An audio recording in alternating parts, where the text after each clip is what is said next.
जय श्री राधे कृष्णा। आप सभी का दिन शुभ और मंगलमय हो और भगवान श्री नारायण की कृपा आप पर सदा बनी रहे। आज सुनेंगे ज्येष्ठ मास महात्म्य का अध्याय 4। आइए अब प्रारंभ करते हैं आज का अध्याय। आज के अध्याय में आप जानेंगे भगवान सूर्य की महिमा, विभिन्न ऋतुओं में उनके अलग अलग वर्ण तथा उनके फल और भगवान सूर्य का अभिषेक एवं उनकी रथ यात्रा का वर्णन। भगवान रुद्र ने कहा, ब्राह्मण, आपने भगवान सूर्य नारायण के महात्म्य का वर्णन किया, जिसके सुनने से हमें बहुत आनंद मिला। कृपा कर आप उनके महात्म्य का और वर्णन कीजिए। तब ब्रह्मा जी ने बोला, हे रुद्र, इस सचराचर त्रैलोक्य के मूल भगवान सूर्य नारायण ही हैं। देवता, असुर, मानव आदि सभी इन्हीं से उत्पन्न होते हैं। इंद्र, चंद्र, रुद्र, ब्रह्मा, विष्णु तथा शिव आदि जितने भी देवता हैं, सब में इन्हीं का तेज व्याप्त है। अग्नि में विधि पूर्वक दी हुई आहुति सूर्य भगवान को ही प्राप्त होती है। भगवान सूर्य से ही वर्षा होती है। वर्षा से अन्न आदि उत्पन्न होते हैं और यही अन्न प्राणियों का जीवन है। इन्हीं से जगत की उत्पत्ति होती है और अंत में इन्हीं में सारी सृष्टि विलीन हो जाती है। ध्यान करने वाले इन्हीं का ध्यान करते हैं तथा ये मोक्ष की इच्छा रखने वालों के लिए मोक्ष स्वरूप हैं। यदि सूर्य भगवान न हो तो क्षण, मुहूर्त, दिन, रात्रि, पक्ष, मास, ऋतु, अयन, वर्ष तथा युग आदि काल विभाग हो ही नहीं और काल विभाग न होने से जगत का कोई व्यवहार भी नहीं चल सकता। ऋतुओं का विभाग न हो तो फिर फल, मूल, खेती, औषधियां आदि कैसे उत्पन्न हो सकती हैं और इनकी उत्पत्ति के बिना प्राणियों का जीवन भी कैसे रह सकता है। इससे यह स्पष्ट है कि इस चरात्मक विश्व के मूलभूत कारण भगवान सूर्य नारायण ही हैं। सूर्य भगवान वसंत ऋतु में कपिल वर्ण, ग्रीष्म ऋतु में तप्त स्वर्ण के समान, वर्षा ऋतु में श्वेत, शरद ऋतु में पांडु वर्ण, हेमंत में ताम्र वर्ण और शिशिर ऋतु में रक्त वर्ण के होते हैं। इन वर्णों का अलग अलग फल है। हे रुद्र भगवान, उसे अब आप सुनिए। यदि सूर्य भगवान असमय में कृष्ण वर्ण के हो तो संसार में भय होता है। ताम्र वर्ण के हो तो सेनापति का नाश होता है। पीत वर्ण के हो तो राजकुमार की मृत्यु, श्वेत वर्ण के हो तो राजपुरोहित का ध्वंस और चित्र अथवा धूम्र वर्ण के होने से चोर और शस्त्र का भय होता है। परंतु ऐसा वर्ण होने के बाद भी यदि वर्षा हो जाती है तो अनिष्ट फल नहीं होते। तब भगवान रुद्र ने पूछा, ब्राह्मण, भगवान सूर्य की रथ यात्रा कब और किस विधि से की जाती है? रथ यात्रा करने वाले, रथ को खींचने वाले, रथ को वहन करने वाले, रथ के साथ जाने वाले और रथ के आगे नृत्य गान करने वाले एवं रात्रि जागरण करने वाले पुरुषों को क्या फल प्राप्त होता है, इसे आप लोक कल्याण के लिए विस्तार पूर्वक बताइए। ब्रह्मा जी कहने लगे, हे रुद्र भगवान, आपने बहुत उत्तम प्रश्न किया है। अब मैं इसका वर्णन करता हूँ, आप इसे एकाग्र मन से सुने। भगवान सूर्य की रथ यात्रा और इंद्र उत्सव, ये दोनों जगत के कल्याण के लिए मैंने प्रवर्तित किए हैं। जिस देश में ये दोनों महोत्सव आयोजित किए जाते हैं, वहां दुर्भिक्ष आदि उपद्रव नहीं होते और न चोरी आदि का कोई भय रहता है। इसलिए अकाल आदि उपद्रवों की शांति के लिए इन उत्सवों को मनाना चाहिए। मार्गशीर्ष मास के शुक्ल पक्ष की सप्तमी तिथि को घी के द्वारा भगवान सूर्य को श्रद्धा पूर्वक स्नान कराना चाहिए। ऐसा करने वाला पुरुष सोने के विमान में बैठकर अग्नि लोक को जाता है और वहां दिव्य भोग प्राप्त करता है। जो व्यक्ति शक्कर के साथ शाली चावल का भात, मिष्ठान और चित्र वर्ण के भात को भगवान सूर्य को अर्पित करता है, वह ब्रह्म लोक को प्राप्त होता है। जो प्रतिदिन भगवान सूर्य को भक्ति पूर्वक घी का उबटन लगाता है, वह परम गति को प्राप्त करता है। पौष मास के शुक्ल सप्तमी को तीर्थों के जल या पवित्र जल से वेद मंत्रों के द्वारा भगवान सूर्य को स्नान कराना चाहिए।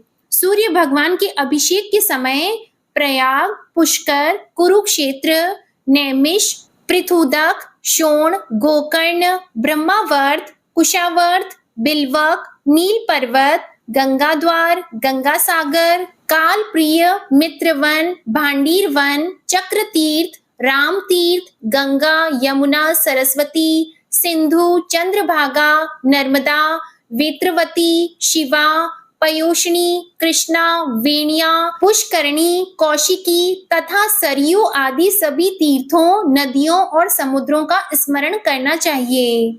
दिव्य आश्रमों और देव स्थानों का भी स्मरण करना चाहिए। इस प्रकार स्नान कराकर 3 दिन, 7 दिन, एक पक्ष अथवा मास भर उस अभिषेक के स्थान में ही भगवान का अधिवास करें और प्रतिदिन भक्ति पूर्वक उनकी पूजा करते रहें। माघ मास के कृष्ण पक्ष की सप्तमी को मंगल कलशों तथा वितान आदि से सुशोभित चौकोर एवं पक्के ईंटों से बनी वेदी पर सूर्य नारायण भगवान को भली भांति स्थापित करके हवन, ब्राह्मण भोजन, वेद पाठ और विभिन्न प्रकार के नृत्य, गीत, वाद्य आदि उत्सवों को करना चाहिए। इसके बाद माघ शुक्ल चतुर्थी को अयाचित व्रत करें, पंचमी को एक बार भोजन करें, षष्ठी को रात्रि के समय ही भोजन करें और सप्तमी को उपवास करके हवन, ब्राह्मण भोजन आदि संपन्न करें। सबको दक्षिणा देकर पौराणिक की भली भांति पूजा करें। इसके बाद रत्न जटित स्वर्ण के रथ में भगवान सूर्य को विराजित करें। उस रथ को उस दिन मंदिर के आगे ही खड़ा करें। रात्रि में जागरण करें और नृत्य गीत चलता रहे। माघ शुक्ल अष्टमी को रथ यात्रा करनी चाहिए। रथ के आगे विविध बाजे बजते रहे, नृत्य गीत और मंगल वेद ध्वनि होती रहे। रथ यात्रा प्रथम नगर के उत्तर दिशा से प्रारंभ करनी चाहिए। पुनः क्रमशः पूर्व, दक्षिण और पश्चिम दिशाओं में भ्रमण कराना चाहिए। इस प्रकार रथ यात्रा करने से राज्य के सभी उपद्रव शांत हो जाते हैं। राजा को युद्ध में विजय मिलती है तथा उस राज्य में सभी प्रजाएं और पशुगण निरोग एवं सुखी हो जाते हैं। रथ यात्रा करने वाले, रथ को वहन करने वाले और रथ के साथ चलने वाले सूर्य लोक में निवास करते हैं। तब भगवान रुद्र ने कहा, हे ब्राह्मण, मंदिर में प्रतिष्ठित प्रतिमा को किस प्रकार उठाना चाहिए और किस प्रकार रथ में विराजमान करना चाहिए, इस विषय में मुझे संदेह हो रहा है, क्योंकि वह प्रतिमा तो स्थिर अर्थात अचल प्रतिष्ठित है, इसलिए उसे कैसे चलाया जा सकता है? कृपा कर आप मेरे इस संशय को दूर कीजिए। तब ब्रह्मा जी बोले, संवत्सर के अवयवों के रूप में जिस रथ का पूर्व में मैंने वर्णन किया है, वह रथ सभी रथों में पहला रथ है। उसको देखकर ही विश्वकर्मा ने सभी देवताओं के लिए अलग अलग विविध प्रकार के रथ बनाए हैं। उस प्रथम रथ की पूजा के लिए भगवान सूर्य ने अपने पुत्र मनु को वह रथ प्रदान किया। मनु ने राजा इक्ष्वाकु को दिया और तब से यह रथ यात्रा पूजित हो गई और परंपरा से चली आ रही है।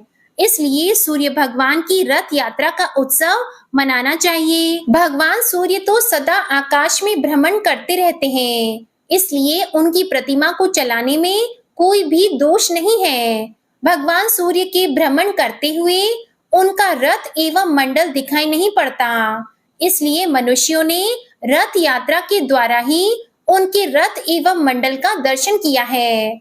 ब्रह्मा, विष्णु, शिव आदि देवों की प्रतिमा के स्थापित हो जाने के बाद उनको उठाना नहीं चाहिए, क्योंकि सूर्य नारायण भगवान की रथ यात्रा प्रजाओं की शांति के लिए हर वर्ष करनी चाहिए। सोने, चांदी अथवा उत्तम काष्ठ का अतिशय रमणीय और बहुत सुदृढ़ रथ का निर्माण कराना चाहिए।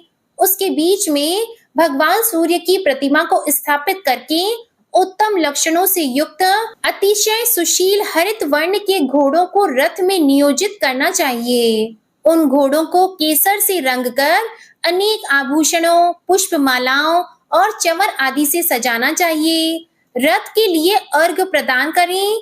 इस प्रकार रथ को तैयार करके सभी देवताओं की पूजा कर ब्राह्मण भोजन कराना चाहिए।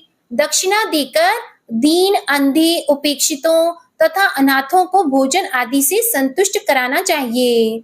उत्तम, मध्यम अथवा अधम किसी भी व्यक्ति को विमुख नहीं होने देना चाहिए।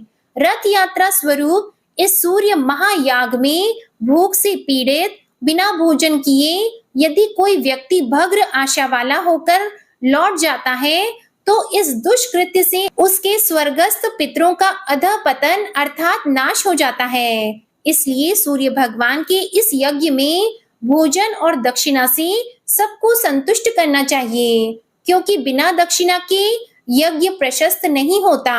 और फिर मंत्रों से देवताओं को उनका प्रिय पदार्थ समर्पित करना चाहिए। इसके बाद मंत्रों से बलि देकर वामदेव्य, पवित्र, मानस्तोक, रथंतर इन ऋचाओं का पाठ करें। फिर पुण्य वाचन और अनेक प्रकार के मंगल वाद्यों की ध्वनि कर सुंदर एवं संतल मार्ग पर रथ को चलाएं, जिससे कहीं पर धक्का न लगे। घोड़े के अभाव में अच्छे बैलों को रथ में लगाना चाहिए या पुरुष गण ही रथ को खींचे। 30 या 16 ब्राह्मण जो शुद्ध आचरण वाले हों तथा व्रती हों, वे प्रतिमा को मंदिर से उठाकर बड़ी सावधानी से रथ में स्थापित करें। सूर्य प्रतिमा के दोनों ओर सूर्य देव के रागी और निक्षुभा अर्थात क्रमशः संज्ञा और छाया नामक दोनों पत्नियों को स्थापित करें। निक्षुभा को दाहिनी ओर तथा रागी को बाईं ओर स्थापित करना चाहिए। सदाचारी वेद पाठी 2 ब्राह्मण प्रतिमाओं के पीछे की ओर बैठे और उन्हें संभालकर स्थिर रखें। सारथी भी कुशल रहना चाहिए। स्वर्ण दंड से सजा हुआ छत्र रथ के ऊपर लगाएं। अतिशय सुंदर रत्नों से जटित स्वर्ण दंड से युक्त ध्वजा रथ पर चढ़ाएं, जिसमें अनेक रंगों की 7 पताकाएं लगी हों। रथ के आगे के भाग में सारथी के रूप में ब्राह्मण को बिठाना चाहिए। श्रद्धा रहित व्यक्ति को रथ के ऊपर नहीं चढ़ाना चाहिए, क्योंकि जो श्रद्धा रहित व्यक्ति रथ पर आरूढ़ होता है तो उसकी संतति नष्ट हो जाती है। ब्राह्मण, क्षत्रिय और वैश्य को ही रथ के वहन करने का अधिकार है। अपने स्थान से चलकर सबसे पहले रथ को उत्तर द्वार पर ले जाना चाहिए। वहां 1 दिन तक रथ की पूजा करें और विविध नृत्य, गीत आदि उत्सव, वेद पाठी तथा पुराणों की कथा होनी चाहिए। वहां ब्राह्मण भोजन भी कराना चाहिए। नवमी के दिन रथ चलाकर पूर्व द्वार पर ले जाएं, 1 दिन वहीं रहें। तीसरे दिन दक्षिण द्वार पर रथ ले जाएं तथा चौथे दिन पश्चिम द्वार पर रथ को ले जाएं। वहां से नगर के मध्य में रथ को ले जाएं। वहां पूजन और उत्सव करें, दीप मालिका प्रज्वलित करें, ब्राह्मण को दान दें और भोजन कराएं। इसके बाद वहां से मंदिर में रथ को ले जाना चाहिए। वहां नगर के सभी लोग मिलकर पूजन और उत्सव करें। 1 दिन रात रथ में ही प्रतिमा रहे। दूसरे दिन भगवान सूर्य की प्रतिमा को रथ से उतारकर बड़ी धूमधाम से मंदिर में स्थापित करें। इस प्रकार सप्तमी से त्रयोदशी तिथि तक रथ यात्रा होनी चाहिए और चतुर्दशी को प्रतिमा पूर्व स्थान में स्थापित कर दी जाती है। इस रथ यात्रा के करने से सभी विघ्न बाधाएं निवृत्त हो जाती है। जय श्री कृष्णा। आज का अध्याय यही समाप्त हुआ। इसके आगे का वृतांत आप अगले अध्याय में सुनिएगा। अब आप सुनिए विष्णु चालीसा का पाठ। विष्णु सुनिए विनय सेवक की चित लाए, कीरत कुछ वर्णन करो दीजिए ज्ञान बताए। नमो विष्णु भगवान खरारी, कष्ट नशावन अखिल बिहारी। प्रबल जगत में शक्ति तुम्हारी, त्रिभुवन फैल रही उजियारी। सुंदर रूप मनोहर सूरत, सरल स्वभाव मोहनी मूरत। तन पर पीतांबर अति सोहत, बैजंती माला मन मोहत। शंख चक्र कर गदा विराजे, देखत दैत्य असुर दल भाजे। सत्य धर्म मद लोभन गाजे, काम क्रोध मद लोभ न छाजी। संत भक्त सज्जन मन रंजन, दनुज असुर दुष्टन दल गंजन। सुख उपजाय कष्ट सब भंजन, दोष मिटाय करत जन सज्जन। पाप काट भव सिंधु उतारण, कष्ट नाश कर भक्त उबारण। करत अनेक रूप प्रभु धारण, केवल आप भक्ति के कारण। धरणी धेनु बन तुम ही पुकारा, तब तुम रूप राम का धारा। भार उतार असुर दल मारा, रावण आदिक को संहारा। आप वराह रूप बनाया, हिरण्याक्ष को मार गिराया। धर्मस्य तन सिंधु बनाया, 14 रत्नन को निकलाया। अमिलख असुरन द्वंद मचाया, रूप मोहिनी आप दिखाया। देवों को अमृत पान कराया, असुरन को छवि से बहलाया। कूर्म रूप धर सिंधु मझाया, मंदराचल गिरि तुरत उठाया। शंकर का तुम फंद छुड़ाया, भस्मासुर को रूप दिखाया। वेदन को जब असुर डुबाया, कर प्रबंध उन्हें ढूंढवाया। मोहित बन कर खल ही नचाया, उस ही कर से भस्म कराया। असुर जलंधर अति बलदाई, शंकर से उनकी न लड़ाई। हार पार शिव सकल बनाई, कीन सती से छल खल जाई। सुमिरन कीन तुम्हें शिव रानी, बतलाई सब विपत कहानी। तब तुम बने मुनीश्वर ज्ञानी, वृंदा की सब सुरति भुलानी। देख 3 धनुज शैतानी, वृंदा आए तुम्हें लपटानी। हो स्पर्श धर्म क्षति मानी, हना असुर उर शिव शैतानी। तुमने ध्रुव प्रहलाद उबारे, हिरणाकुश आदिक खल मारे। गणिका और अजामिल तारे, बहुत भक्त भव सिंधु उतारे।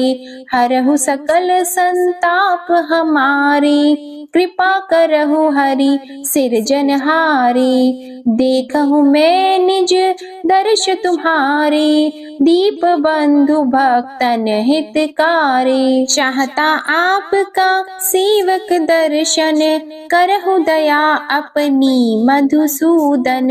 जानो नहीं योग्य जब पूजन, होय यज्ञ स्तुति अनुमोदन। शील दया संतोष सुलक्षण, विदित नहीं व्रत बोध विलक्षण। करहु आपका किस विधि पूजन, कुमति विलोक होत दुख भीषण।